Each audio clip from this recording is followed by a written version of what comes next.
So we've been lucky indeed to be invited onto the Boeing terrace here at the Dubai Air Show 2019. I'm here with Randy. Randy, welcome onto the show. It's my pleasure to be here.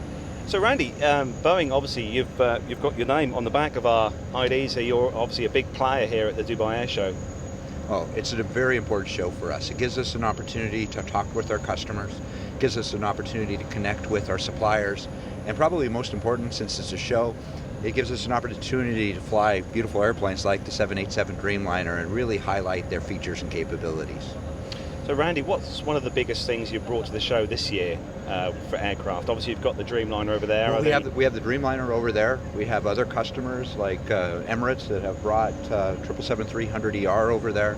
We have another 787 by Etihad with that Man-U paint job, which is absolutely spectacular. And then from a military side, which I don't work on, but we do have the U.S. tanker that's over in the DoD corral. So we brought a number of airplanes here to really, like I said, to have a show, to have some fun, and to really illustrate how great those products are. So Randy, the 777 is obviously one of the most popular aircraft, I think, for the long-haul wide-bodied fleet of airlines that they use. Obviously, we've got the 777X now starting to come online. What was the whole idea on bringing the 777X out with Boeing? Well, I'll tell you, the 777 has been the most successful wide-body program in aviation history. But we got to the place with the program. We had been producing the 777-300ER for a number of years, and it was time, with the new competition, both from Airbus and from our 787, to make a leap forward on that aircraft. So we worked with GE to develop a new engine. We developed this amazing large composite wing, as we talked about, that has the folding tips. And then we brought a new passenger experience to our customers. So this is just the next step in the evolution of that airplane. It's going to be 10% better than our competitor's new product. You know, it's going to be 30-40% more fuel efficient than airplanes like the A380 or the 747-400. So we're doing the right thing for our customers. I think we're doing the right thing for the environment. And ultimately, I think we're breathing life into an airplane that's now 25 years old and bringing that next generation of aircraft to the market. So avionics-wise, on the flight deck, is the original 777, say the 300ER that's over there, is the commonality very similar to the latest 777X that's coming online? Well, the 777X actually looks a whole lot more like an 87 on the flight deck than the 777 today. Clearly, it will have the same type rating, or that's our objective, to have the same type rating as the 777 today, and a common type rating with the 787. The one thing that's new in terms of technology, this will be the first airplane that we build that has a flight deck that actually has screen touch technology. So we're bringing the iPad of today into the flight deck and making it part of that display system. How important do you think, with that aircraft, the whole passenger experience is? Obviously the airlines can have a choice of interiors and seating, but obviously you've built the aircraft to adapt to whatever the airline wants. You know, I like to think about it that we give our customers a canvas with the airplane and give them the flexibility to configure that airplane so they can bring their brand in. They can create an environment that is unique to their brand, unique for their customers. I think with the 777X, you know, we recognize every centimeter counts. So actually compared, even though the fuselage of the 777X, outside fuselage is the same as today's 777, we've actually sculpted the interior a little bit, so we give 10 extra centimeters of space inside the airplane. It doesn't sound like a lot, but what it does is it allows us, at least for the economy class passengers, to configure the airplane in a 10 abreast configuration and still leave 18-inch wide seats. So we're giving them more comfort. We're able to do things with new windows in the airplane, with new architectures, with lower cabin altitude to really help provide a better experience for passengers. And again, our job is to make sure that we give them an architecture, we give them the capabilities, we give them, our customers, the palette to work with, and I think we've done absolutely the right thing with 777X interior. One of the things we have on the show, we have various crew from airlines come on as guests, and a lot of the crew that we've spoken to who fly on the 777 300ER have said that it's one of the preferred aircraft for the crew rest area especially. Yeah. They find it a lot more accommodating than some other aircraft that are in their fleet. Well, Well, I had a chance a few years ago to fly on the 777-200LR in the world's longest flight. So I got a chance to use one of those crew rest areas for myself. They are pretty nice. I agree. It's a good night's sleep. You know, it's one of those things, the airplane's quiet. You have that sound of the wind and the motion of the aircraft. It just rocks you to sleep. I think one of the things that makes the airplane so successful is it's just rock solid when it flies. And I can tell you with this new big composite wing, we're going to continue to keep that tradition of providing that rock solid performance and cruise capability for our customers. Now, a few years ago, I was lucky enough to travel out to Muscat in Oman on BA's Dash 9, the Dreamliner.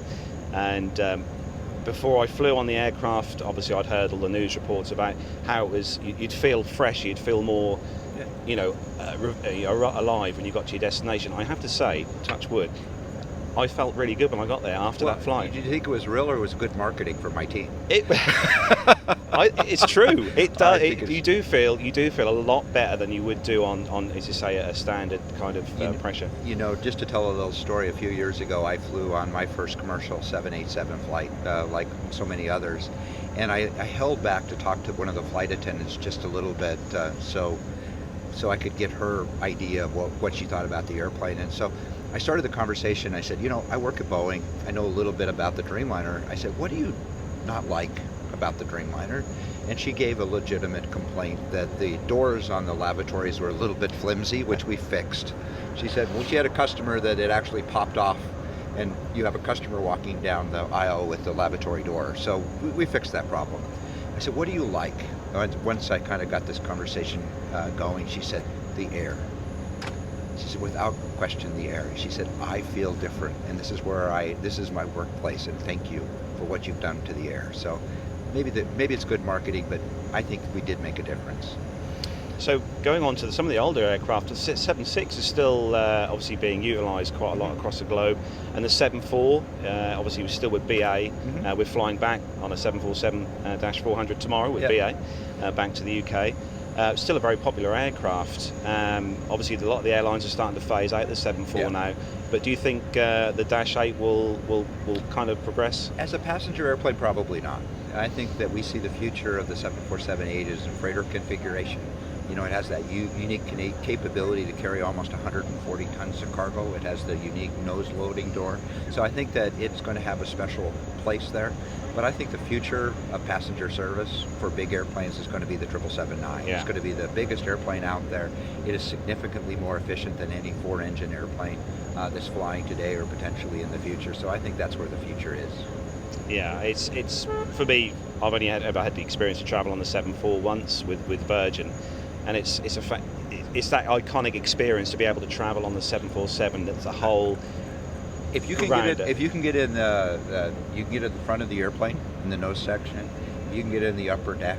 It's pretty special. It's the only airplane when you get in that the section forward of door 1 that you're actually landing before the pilot does. So it's kind of fun. So a couple of things before we wrap up then, Randy. It's obviously we're here on the Boeing stand with you. All the Boeing products going right from the 72 or 717, 72, 73, 74, right through the range.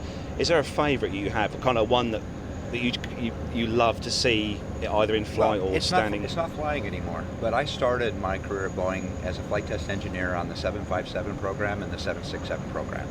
Now the good news is, my guess is, between the delivery of our first 767 to the very last one, or last one goes out of service, you know, we're looking at a program that might last 100 years.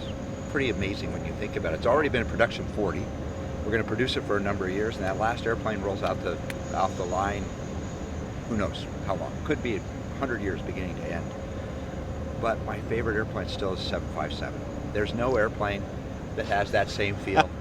When you take off, you can feel it in the back of your neck. Yeah. So the performance is unmatched. So it's still my favorite ride. And it is very in my top 2, at least, of favourite aircraft. But I think it's because that's where I started. Yeah. And it has a special place. It's a very popular aircraft, I will say, especially with our listeners. So last off then, what's the future hold for Boeing? Where do we go on from, say, the 777X? What do you think is in the future for Boeing? Well, first of all, I guess I'm a little bit near-term focused. Our first priority has to be to get the 737 MAX back to safe service. We're working hard with the oversight of the regulators to get that done. I think when it comes to the wide-body aircraft, we're in a very good market position there. It's going to continue to be about bringing the 777X to the marketplace. At some point, creating a 777X freighter, because the freighter product line is so important to us, and continue to improve the 787. We launched the 787 now in 2004, so we're 15 years since launch. So, at some point, we just brought the newest member, the 787-10, but at some other point in the future, we have to look at how we improve that airplane as well. So we're always trying to focus on how we can improve and bring more value to our customers. That's what drives us. Well, I'm pleased to say in a few weeks' time I should be flying out to Oman on a Dash 8 with BA. So okay, I'm I think you'll enjoy that very much. Yeah. Well, on behalf of us at the Plane Talking UK podcast, it's been an absolute pleasure to talk to you today. Thank you. And appreciate your time today, and enjoy the rest of the air show. I will. Thank you. Thank you.